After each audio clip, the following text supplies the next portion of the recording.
Welcome back to Inclusive Design 24 2025, brought to you with help from our Platinum supporters, Accessibility Cloud and Intopia.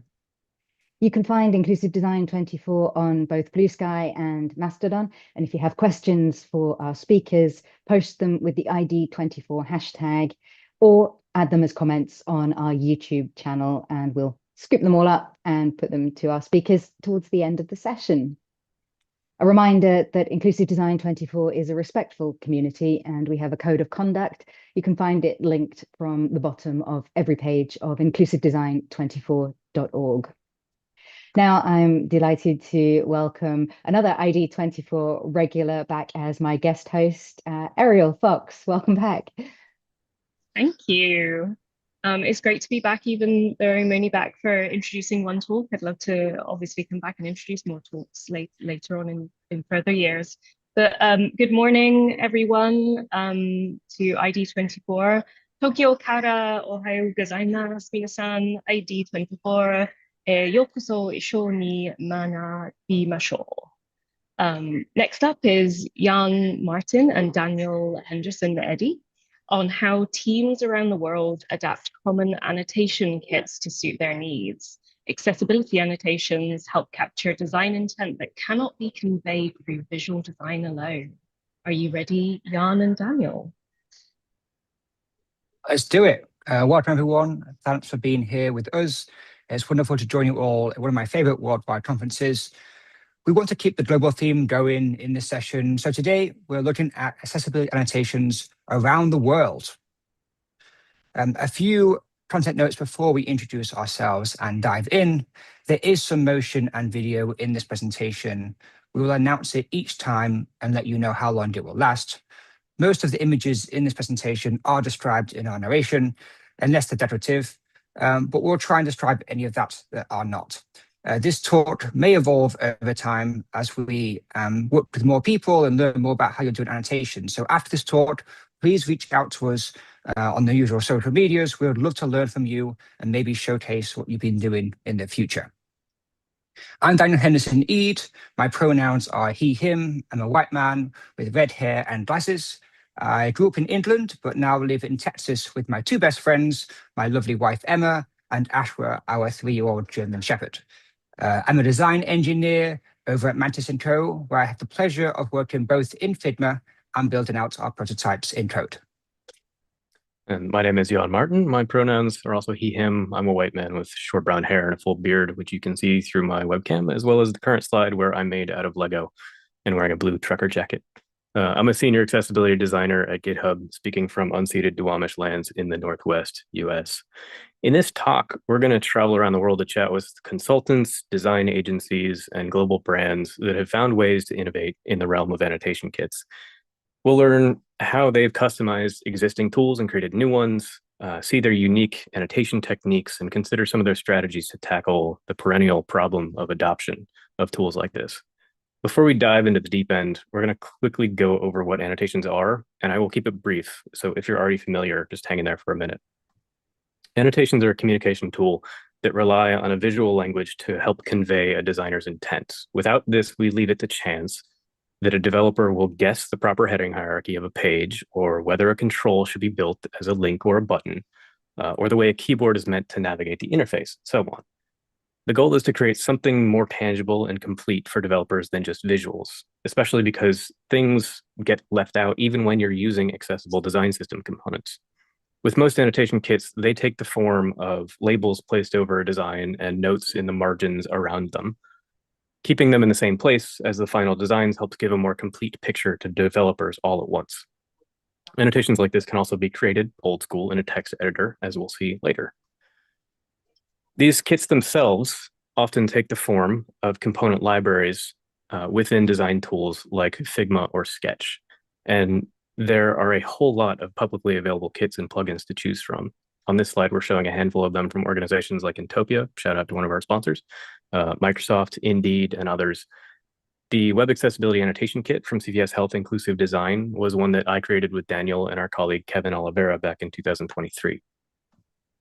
With an annotated design, there's a better chance that it will be built as intended, that less rework will be needed, that fewer accessibility issues will be generated before it's released, and that there's more consistency in how design intent gets conveyed. A few years ago, there was a case study from DQ that held that about 67% of accessibility issues could have been prevented in the design phase. The actual percentage varies based on the context and organization and when you do an analysis like this, but when we also consider the exponential increase in cost to fix issues the farther they get through the development lifecycle, it becomes clear that catching issues early is vital for any mature organization. The question then isn't whether to annotate or not, but which tool to use and how to use it so that we can do so in a complete and efficient way. This talk is not here to try and sell you on annotation kits, just to explain why so many organizations are already sold on them. It's clear they are one of the many ways to improve digital accessibility in our products. In fact, based on all the organizations we've talked to over the past 3 years, we can now confidently say that annotation kits are an industry standard. But if they're an industry standard, why are they often kept secret? Annotation kits generally don't include proprietary information since they largely map to public standards like the HTML spec and the Web Content Accessibility Guidelines. However, understandably, these kits and plugins are produced with company resources, and mostly time and money, and more importantly, used on top of proprietary work. So even if you find out what tools other companies are using for this task of annotating, you'll rarely see how they are used. And the how, well, I think that's the most important part. That's the process, the questions, the learnings that make us all better at our jobs. And this is pretty frustrating because aside from the occasional case study or the rare open source release of a new tool, this knowledge stays underground, hidden from view. And as we improve our tools or make new ones internally, we do so in isolation, reinventing the same wheel without even knowing it. Since this sort of tool has become our bread and butter in accessibility, Jan and I started talking to teams all over the world about how they choose or create, customize, and use annotation kits and plugins. We were delightfully surprised about what we learned, and we want to share with you what we can. In order to do so, we've had to adapt some information and visuals, but we've done our best to give you an action-packed 25 minutes of ideas and considerations for how you do annotations in your organization. So welcome to Annotation Station, our departure point for today's quick trip around the world. This is our underground line where we'll hop from station to station, learning more about the secrets these experts and organizations have been willing to share with us today. We'll be going on the blue line from Japan to Europe, then over to places like Toronto, Boston, and Silicon Valley. I'll note that this isn't a long talk, and there are entire continents with talented people doing this work that we weren't able to include, at least not today. Our hope is that you feel inspired to adopt some of these tools and refine the ones you are currently using. And if you stick with us, there's also a little surprise at the end of the line. We're going to go through them pretty rapidly, but we'll give a summary of findings towards the end. With that in mind, all aboard the Annotation Express. Choo-choo! Take it away, Jan, with our first stop. For the record, I begged him not to do that, so apologies, or you're welcome. Our journey starts in Japan because one of the questions that we had when researching this was how annotation kits could approach the issue of localization, or even if they should. We've only seen these tools released in English, and I don't know if it's a great look for us to assume that they'll all be useful to a world full of people who might not share this language. So we asked Makoto Ueki from the agency InfoAxia to share some of his thoughts with us. In the next slide, there's a video of him speaking for about 90 seconds. There's no motion, just a couple slides and a small portrait of him narrating. Hi, everyone. I'm Makoto from Tokyo, Japan. The Accessibility Annotation Kit for Figma is one of the tools I'm using on a daily basis as a web accessibility consultant. The Annotation Kit is a super powerful tool which allows us to make project more shift left and to prevent accessibility issues in the earlier stages of the project. Daniel asked me if we need to translate the annotation kit into Japanese, the HTML element and attribute names and way earlier property names are originally from English? That's a good question. But I would say we don't have to. We don't need to. Because, for instance, in the HTML code, we use those English names as it is, such as button, input, field sets, nav, H1, H2, H3, etc. Also, we are familiar with the terms written in English such as landmark, accessible name, image, focus order, reading order, etc. Plus, we can leave our comments in Japanese if we want. So it works perfectly, even if we don't translate the annotation kit. So this is an example of how that sort of annotation Makoto mentioned might look. That's the homepage of the Ministry of Foreign Affairs in Japan. The page is localized in Japanese with search inputs and links and nav landmarks all annotated in English. But there's also 2 images with alt text annotated in Japanese. And if you at least know basic code standards, even if you're not fluent in English, this may work fine. But we're going to jump back on the blue line and head west. And our next stop is in Rimini, Italy, where the design agency Tangible takes a different approach. They're working with a modified version of the Web Accessibility Annotation Kit from CVS Health.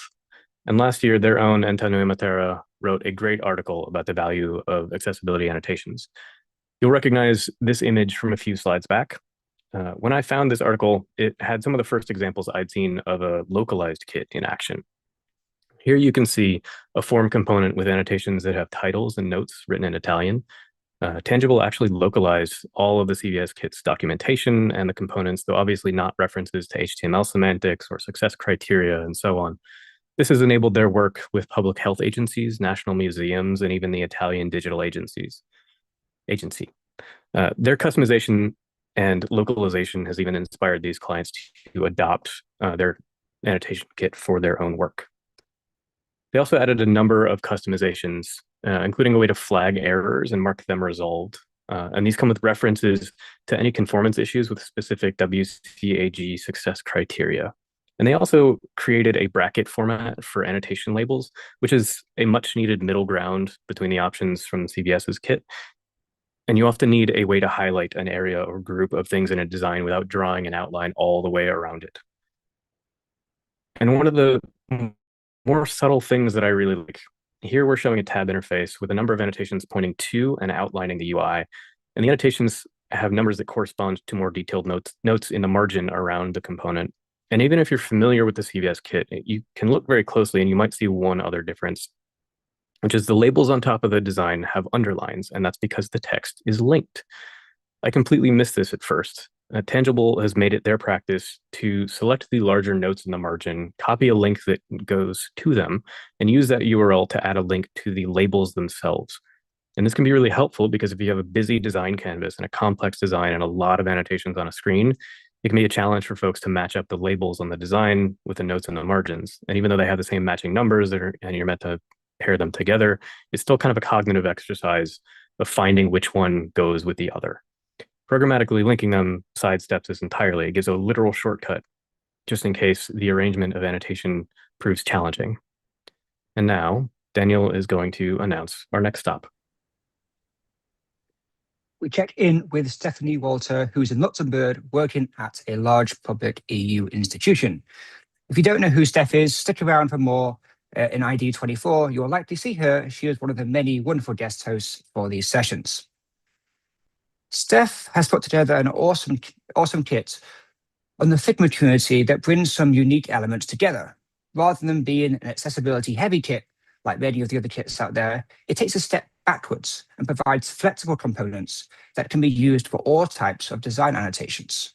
So we have the typical annotations in accessibility, like heading levels, landmarks, and focus order, but you'll see that we also have annotations for different types of cursors, interactions, options to add keyboard shortcuts, as well as arrows to communicate business logic, something that designers are doing already. This wasn't an accident, though. Steph told us she purposely included accessibility annotations alongside the UX annotations to make it easier for designers to adopt. I think this is an important reminder that if we want to continue to tell people that accessibility is just good design, we need to find better ways as an industry to deeply integrate accessibility into the way our designers already work, rather than often feeling like a separate step. Our next stop is in Boston, where Mike Mai has developed a slightly different method of creating annotations based on the needs and complexities of an agency environment. Just a quick safety announcement from this station. We're about to show a 1-minute video. There will be no motion. It will show a couple of slides with a small view of Mike talking. Hi, I'm Mike Mai, and this is how I annotate accessibility for deaf handoff. I have written a document called Accessibility Considerations Boilerplate. This collects a list of considerations I would write for common UI elements. It helps me to keep my writing consistent across projects. The boilerplate has 3 columns. First column lists the element, second column has the technical considerations, and third column has the non-technical considerations. In this example, you can see my considerations for elements related to a modal dialog, such as the trigger button and the close button. When I annotate a modal dialog component, I would choose to copy either the second column or the third column. This depends on the developers I work with. Some prefer to be told exactly what to do. I would copy the second column, which is more technical and mentions code. Others prefer less hand-holding. Then I would copy the third column, which does not mention code at all. With this boilerplate, I'm able to communicate effectively with developers of all levels. We're now leaving our station in Boston and arriving in sunny Silicon Valley to learn from DocuSign, an organization you may think is full of boring legal sign-offs to get accessibility done. But as I've learned, I couldn't be more wrong. Arriving into their Ally kit, you're greeted with one of the most lively bio thumbnails I think I've seen in a long time. Their entire kit is branded with a very warm tone that invites designers to really give annotations a shot. On their Getting Started page, you are literally greeted with a wave. Not only does this page continue to be visually interesting, but provides actually clear instructions for both designers and engineers, breaking down the different types of annotations in the kit, as well as how to use them, all in really nice, short, consumable chunks. For each component in the DocuSign design system, they have created an annotation blueprint. This is basically a help card for how to annotate the component. For example, there is some guidance there for a component being used. And then at the bottom, they have next steps for better accessibility if you want to go above and beyond some of the basics. Enabling designers to take the first pass at accessibility annotations brings the team closer to making that shift left a reality. But it doesn't just stop at annotations and blueprints for the components. The Ally kit also provides checklists. They are set up to support the different roles in the organizations. But what's really cool is they have options to toggle on more advanced items once designers feel more comfortable about the accessibility basics. They also have an Ally project tracker, which integrates into their process for communicating the phase of the accessibility work, who they are working with on the accessibility team, and where to go for more help, like office hours. For our next stop, we're going to double back east to Toronto, where we talk to David Cox. He works on design systems and accessibility at Lyft. This is where the subway line metaphor starts to fray a little bit. Their main office is in San Francisco, but the teams are distributed. We're just going to press on and pretend that it's not weird that a rideshare company has their own subway stop. Lyft is an enterprise organization that, thanks to David's work, uses a very heavily modified fork of the CVS Annotation Kit. Minor note here, your eyes might be used to darker backgrounds from most of these slides, but the next few use very light or white backgrounds. I just want to give you a heads up to avoid surprise in case your eyes need to adjust. Lyft primarily is a native app experience, which called for some native specific customizations to their kit. The first is a much wider assortment of arrows and ways to point to parts of a design frame. When you're annotating complex designs on small, narrow screens, you can run out of space really quickly. So this added a lot of flexibility and placement options to keep annotated screens legible for developers. This also lets annotations be used in far more versatile ways like this. Instead of just pointing to one thing or a group of things, they become flow lines between design frames and ways to connect additional specs that might not be visible in a design mockup.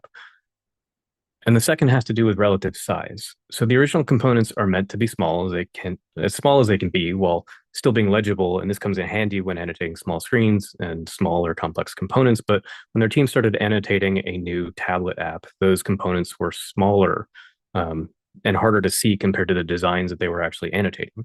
So David created a thicker, larger variant of the kit's arrows and outline components to increase legibility. David also added a convenient way to call out screen reader announcements. And this can be a really thorny subject, both in practice and in just talking about it. Screen reader announcements in apps aren't the same as live regions on the web. And while some of that same functionality can be recreated on mobile, it can be implemented in a number of different ways. So adding too much specificity to annotations like these could also be more restrictive than it needs to be. There's other kits that have mobile grouping annotations, which are helpful for announcing specific UI elements and combinations of them, but sometimes you also need to make specific announcements to convey state changes or transitions or results of an interaction with several different controls, like complex search filtering. This isn't a heavily used annotation, but when you need it, you need it. One of their best customizations is their support for touch gestures for apps and mouse or keyboard interactions on the web. And it's not just that they have included a decent number of things that would be good for designers to keep in mind while they design new experiences. It's that they separated them into 3 tiers. Basic, and these are ones you can use often and they're fine, not problematic. Specialized for specific and more rare cases, and advanced gestures. And these can be inaccessible and require input from their accessibility specialist to make sure they can be implemented correctly or have accessible alternatives.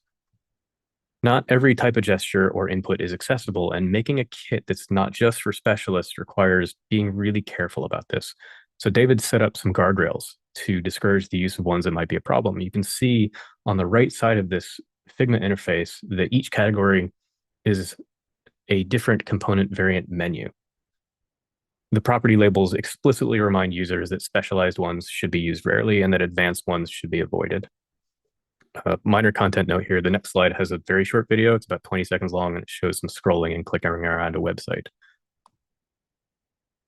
They also created documentation for how every component in their kit should be used, with examples of how to annotate designs with them. And you'll notice that they made it fairly simple and approachable, which pays off for colleagues who might not be specialists. The pages we're clicking through here are things like arrow or grouping indicator or gesture indicator and so on. And their library cuts out a lot of what was in the original CVS kit in order to make it friendlier for their audience. There are only 9 categories of annotation here, organized according to more format than specific types of accessibility. And this makes for an easier time navigating their Figma asset library when you're finding components based on how you want to annotate rather than doing so much digging for one specific thing. Before we get to our last stop, let's just review what we've seen so far on our journey. While we were in Japan and Italy, we learned that things like localizations come down to knowing your audience and whether it's something that will enable them or probably create unnecessary friction. We saw how shortcuts can cut down on the time it takes to consume annotations by programmatically linking annotation components. We saw ways to integrate WCAG conformance more deeply, bypassing the need to cross-reference annotations or reporting defects in other platforms like Jira. While in the EU, we learned that accessibility doesn't need to be the central theme of an annotation kit, that you can help adoption by blending accessibility in with other tools that help designers do their work. And in Boston, we learned how important it is to understand the preferences and accessibility knowledge of colleagues and clients. This helped Mike know how to use his annotations to communicate with them a little bit more effectively. But the key point here is that he already had written most of the annotations based on developers' accessibility experience. This makes his process faster and communication with engineering that more effective. And as we got to Silicon Valley, we saw that the tools we give folks who aren't accessibility experts can be fun and playful. Designers like delightful experiences just as much as our users, maybe sometimes even a little bit more. Our tools can be built to be simpler and easier. This will help engage designers for better learning and adoption. Meanwhile, we can still create more advanced options in a way that lets folks opt in if they have better accessibility knowledge. And finally, we saw that annotations kits can have deep customizations based on the types of products and users we serve. This is a really important point. Some mobile apps make use of heavy gestures. We saw that with Lyft. Data-heavy products may make more use of landmarks to navigate the page more easy. And dynamic experiences like e-commerce websites may depend more on live regions for creating equitable experiences. So just take a minute to have a think. Is there something unique about your organization or its products? Your annotation kits should reflect and support that story to build more accessible products in the future. And that brings us to our last stop on the blue line. Rather than using an annotation library, eBay built their own plugin to guide users through the task of annotating designs in Figma. It's called Include, and they open sourced it a few years ago. Their aim with it was less about being thorough and technical or requiring designers to be fluent in accessibility. They wanted to make sure people think through the impacts of their design in order to make their work more inclusive and well thought out. Their own teams use a private fork of the plugin. This helps them integrate with their own design guidelines. For example, the public plugin lets you set specific breakpoints when you check things like responsive reflow, while their private plugin has those settings already built in based on eBay's design system. This is another thoughtful shortcut that can help speed up the annotation process, though it also might be easier to do with plugin code than it is to maintain two component libraries. While we discussed strategies for helping adoption, they shared that the good external publicity that came from releasing Include had a significant impact internally. Getting a public win for the whole company helped spread the word and boost adoption within their own ranks. In their own words, this release got people excited. And once somebody becomes enthusiastic about something like this, that's when progress happens. And as they shared this, I reflected on my own work at GitHub, and I realized that I had been seeing the same pattern. So about a year and a half ago, I created an annotation kit for GitHub, and it too was a fork of the CVS kit. This one was a vast improvement on the original, but as it tends to happen with new tools, the adoption was slow to start. And then we presented some of our work on it at Figma's conference last June. We shared how we created unique annotations for our design system components and let folks take that kit for a spin themselves. And we got a lot of questions about when we were going to open source our kit. And others said that this sort of thing would fundamentally change how some designers would approach accessibility. And a lot of folks at GitHub heard that praise, and we saw a boost in adoption. And then when I published a two-part series on the GitHub blog about how accessibility gets left out of design system components and a walkthrough of how to build a set of those for any design system, we got a lot of attention and excitement. And to my own surprise, our teams were more engaged than ever. It seemed like every update to the toolkit was more celebrated. And this leads me to the final big takeaway of our session. Open source your work. Your work is good. It will materially help move this field forward, but also your own organization. So in making the web more inclusive and accessible, we are often so busy putting out fires internally that it feels like a luxury to be able to release our work beyond the walls of our own organizations. Daniel and I know this well. It took us a year to get the green light on our first open source release, but it's not a luxury. It's a proven strategy for internal adoption, and it can help put those fires out while getting more people on board with things like this. This isn't specific to annotation kits at all. This can be your documentation, your research, whatever you have poured yourself into. I'll even lead by example here, since I promised you a surprise at the end. You can now download and use the GitHub Annotation Kit right now. It's on the Figma community. or from our GitHub repo, which is linked at the bottom. It's gh.io/annotation-toolkit. It's not even going to be officially announced until tomorrow, but you can go play with it right now if you like. This has one of the most comprehensive feature lists that you'll find in an annotation kit, and I will leave it to you to go read more about it since we don't have time to go into all of the details. But I do also want to mention every single thing that has been mentioned by Daniel and I in this talk, as well as everyone we visited on our little subway ride, has either had an impact on this kit or is exemplified by it. For example, when I talk about how we reinvent the same wheel without knowing it, since sharing our work like this is so rare, here you can see some bracket format annotations, and you saw them in Tangibles kit as well. Both have the same origin with a CVS kit, and we both reinvented this same wheel independently. Like Stephanie, we make it a tool that many aspects of design work, not just accessibility checks, are relevant for. There's a lot of components here to help designers do what they need.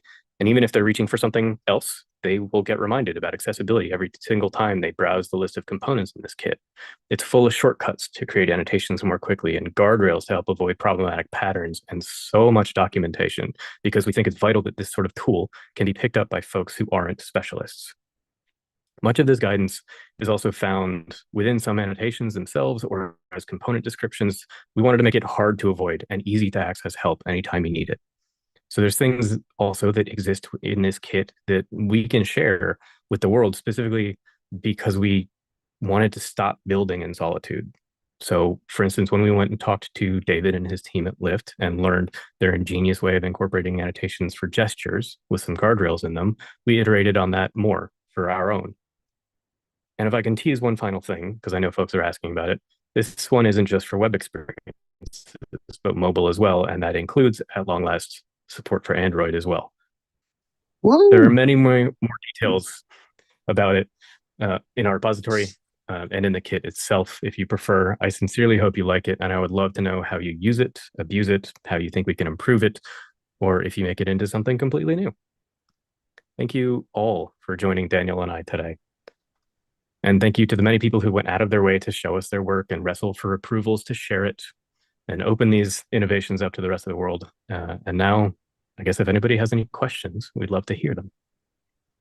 Thank you, Daniel. Thank you, Jan. I love a talk with a good hook, and yours was excellent. It was really enjoyable and such a great message to end on as well. Open source your knowledge, amplify what you know, and share it. That's just a great point to end on, and the news from GitHub too. Ariel, do we have questions coming in? We sure do. But before I pose one of the questions from the audience, also the international aspect really ties into the ethos of open source here as well. Something that doesn't get thought about very much is how open source's foundations are about international collaboration, and you showed it incredibly well in this talk, and it was a joy to listen to. Let's take our first question. We'll do them in order of people that asked. We've got a question from Demelza Feltham, which is, where would you recommend someone start when using the kit? So are you talking about any kit or specifically the GitHub kit? I'm assuming the latter. Yeah, one of the things that we included. Mm-hmm. Let's go with the latter. It was quite early on, I think, when you were talking about the annotation kit, but it's a really good question. Wherever you're comfortable, we all start at different places, but one of the things we did is put some documentation and components as references you can place on your canvas that we call the tiered model. So there's times where you don't have time to annotate something completely. You can get to a couple things maybe. Your thing is going to ship, and you want to do as much as you can with the constraints that you have. So the tiered model is basically like, you have your first tier, this is the mandatory stuff. You have your second tier, this is the stuff that's ideal if you can get to it and you have the time. And then you have tier 3 annotations, and this is all documented in the repo as well. And the tier 3 is sort of the treatment that we give to a new design system component. It's bespoke. It has all of the interactions and states spelled out, that sort of thing. So there's like a priority level for that sort of constraint, but there's also one for difficulty. And I think that speaks to Demelza's question, which is like how difficult a type of annotation or type of accessibility that you're documenting is to pick up if you're not a specialist. Some are definitely more easier than others, and live regions are definitely not tier 1.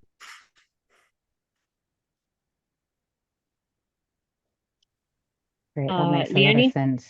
Yeah, no, absolutely. I think, yeah, that sounds really good. But Ariel, it sounded like we had plenty of other questions coming in. Yeah, we sure did. We sure did.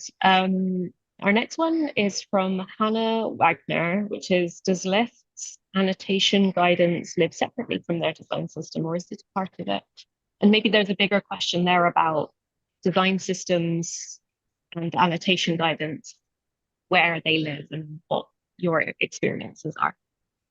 Yeah, I think this is one of those questions that sort of depends on the culture of an organization and the teams who use this stuff. Specifically about Lyft, they did share anecdotes about this with me, which is that when they were first developing their kit, they put these components in the design system library in Figma. So these annotations started showing up in designs and presentations long before they actually hit publish on it as its own separate kit. So people already knew about it. It was already getting adopted. And so by the time they hit that, button to publish their own kit, they had, I think, a head start as far as adoption went. I believe when we talked to Dot over at DocDesign as well, their components might also be in their own design system library. So you can do it as its own thing, and you can do it the other way around. It sort of just depends what you think might resonate with the folks you're working with. Yeah. One of my favorite kind of definitions of a design system, I think, comes from Brad Frost, is it's the story of how you build products. And if your story of your organization is you build products with accessibility annotations, then it probably should be in the design system. Yeah, that makes a lot of sense. Absolutely, yeah. So it seems like you don't just jump into efficiency. It's about figuring out what works for the organization, asking questions, right? Which is great. So moving on to the next question. We've got a question from Robert Henley, which is, have you seen any annotation kits for Android app accessibility distinct from iOS and web annotations? Funny you should ask that. I think that might have come through the chat before the reveal. Yes, and selfishly, the one we just revealed has a bit of a difference there. So the mobile support that we have added sort of defaults to being platform agnostic. But sometimes you are developing an app that is for both platforms, and those annotations live in the same place. So there's a little bit of a visual difference between what those look like. You saw in the previous slide. It's like blue and green ones, and then there's one sort of in between in color. And they have different icons. Labels are pretty much the same. As far as the more detailed notes, there's not a giant difference, but we did try and pay mind to the fact that like some attributes exist on one platform and some don't on the other. Thinking of things like values or like how roles are used from one platform to another. There's also a couple of notes in there for how to recreate screen reader announcements in a sort of live region kind of way, but the semantics are different. And so there's the mobile annotations sort of assume a little bit more deep accessibility knowledge to use than I think your standard button or link annotation. But yeah, there's a bit of a difference, and it's hopefully a head start or a primer on like what placeholders sort of exist when you start using those annotations. Is there anything you'd like to add? No, No. not unless Jan's got something. Well, we can move on to the next question. It's another question from Robert Henley, which is that what do you think of Intopia's Sam Hobson's reduced set of annotations, including only headings, text alternatives, and high-level focus management and live regions? It could be fine. It's one of those things that depends on the context. I think where it's implemented, what teams are using it, what organizations need. So one of the things that sort of inspired the tiered model that I mentioned. So like the things that we put in our tier one, and other folks who pick this up can rearrange what is in each tier if they wanted to. What's in our tier one is the things that like we have found the most accessibility issues coming through. So if you only need a kit that only needs 5 things, those are probably going to be the things that you as a company and as people who know your trades as well as you do, or have blind spots that you have, hopefully will address those things. Do you think there's also an element of, one step at a time with this? It's been said many times in many places that accessibility and trying to get it right can be scary and daunting and overwhelming. And it strikes me that the tiered approach that you've got in the toolkit, lets people just tackle it a bit at a time. Sure, we all want to have this be perfect and amazing and all the rest of it, but progress is better than no progress. I figure. Do you think that's sort of a good way to use the toolkit? That's a really good way to put it. And I think like when I sort of made the reveal here and said this is one of the most comprehensive feature lists of any other kit, that's true in that like other kits don't have annotations for tables and lists, or there's not many that have like live regions or system feedback and things like that. And those are all nice, but like the sheer amount of things that you can annotate with this is also probably going to be overwhelming for folks. So that's also one of the reasons we wanted to include things in a way that's helpful more from the open source perspective, so that folks can take this kit and just like take a hatchet to it, like cut out what you don't need and what's not relevant, what might be overwhelming for folks, or what you feel you might need to gate or put guardrails around so that it's not overwhelming for folks. Yeah. And it doesn't even have to be the complex things either that you remove. I mean, I did some work for a while at an organization where 99% of the content is generated by users. And so things like alt text isn't really defined by the company or by the authors, it's defined by the people uploading the content. And so there wasn't any need to have an alt text annotation because we weren't adding our own images. So even things like images and headings, it's always worth thinking about which ones are useful. Look at your design defects, which are the most common design defects in your organization at the moment, and maybe start prioritizing based on numbers rather than what's easy to do. Right, and that's another point, I suppose, is that there's not much point in requiring people to think about forms of accessibility and annotations they're not going to need in their context. Too much information risks running interference on what people are trying to accomplish, I should think. Yeah, I have a couple of questions which are maybe like clarifying questions, just in case people either watching right now or people watching in the future aren't familiar with certain terms that you used in the talk, which is you talked a lot about localization to begin with. And I don't know how many people are familiar with the difference between translation and localization. And is there a way that you can explain the difference between translation and localization from your perspective? Yeah, I think we probably spoke a little bit more towards the translation side of things. It's a problem, or I guess a question that I've been considering for a while with our kit. Not that we have a great need to localize it or even translate it.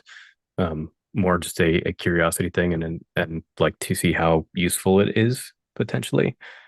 There's questions of how to support, if you're doing less translation, more localization, how you would support like languages that are more read right to left than left to right, or layouts like that. With this new kit, we found a couple of ways to note that. There's ways to note actual language tags, and that's we tried to figure out how to do those same sort of properties in the same place, and it didn't make sense after a while. We ended up splitting them up.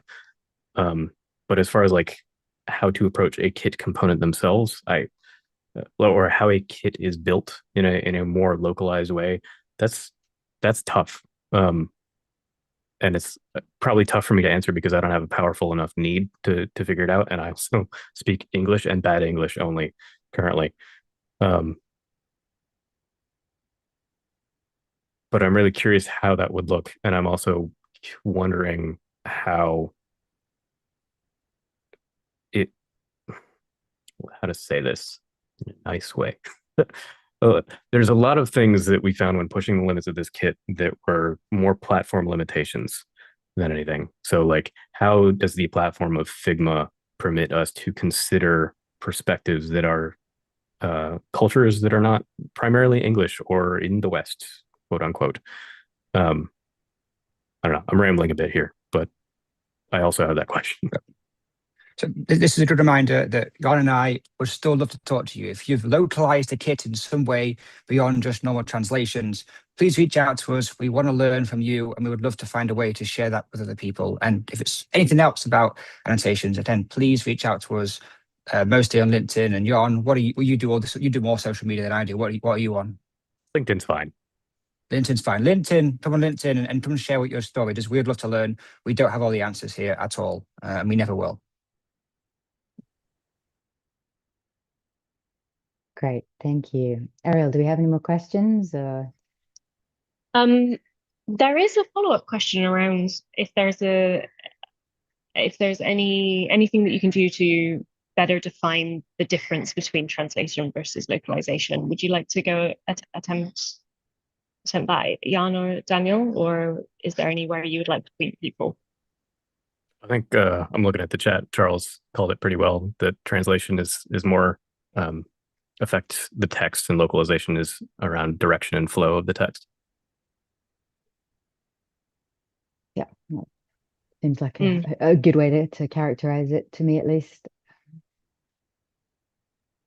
In my experience with localization, it's also whether or not the cultural aspects translate one-to-one, because often they don't. So, you know, sometimes terminologies or colors or anything that can be used by a user might be differently used or interacted with across different cultural experiences. Sure. So that, yeah. I'd love to learn more about that. I mean, on the slide we're looking at, there's a little silly annotation pointing to a subway wheel that says "Don't reinvent these," and there's a little icon in there that's sort of lightish red, and that's a color that has a specific meaning in some cultures that it doesn't in others. So there'd probably be a fair amount of little details that would need to change, not just direction and flow for toolkit components themselves. So I'm going to sneak in one very quick question, if I may, before we wrap up this session. What are your future plans in this area? If you have any, of course. You might have a well-deserved break at this point. It's true. Well-deserved break. We have some ideas. Entirely reasonable. We have some ideas, but we're kind of waiting to see how it's received. So that'll inform us, you know, what direction we want to go. We finished with this new kit pretty much everything that was on our roadmap. So well-deserved break. That sounds entirely reasonable to me. Do you just want to speak out the URL for the toolkit again one more time? Yeah, it's a short link that GitHub uses, letter G, letter H, .io/annotation-toolkit. Wonderful. Thank you very much. And Daniel, Jan, thank you so much. That was a really terrific and engaging talk. Couldn't have asked for better. Thank you. Thank you also to you, Ariel, for joining me as guest host on this second talk of ID 24 2025. If you like this session, please head over to our YouTube channel and hit the like button to show your appreciation. And while you're there, why not hit the subscribe button and keep an eye on what we're up to as time goes by. Inclusive Design 24 2025 is brought to you with help from our Platinum supporters, Intopia and Accessibility Cloud, our Silver supporter, Intuit, and our Bronze supporters, the Law Office of Laney Feingold, Mantis & Co, and Vispero. ID24 will be back with you all at the top of the hour, so grab some refreshments and we will be back with you soon.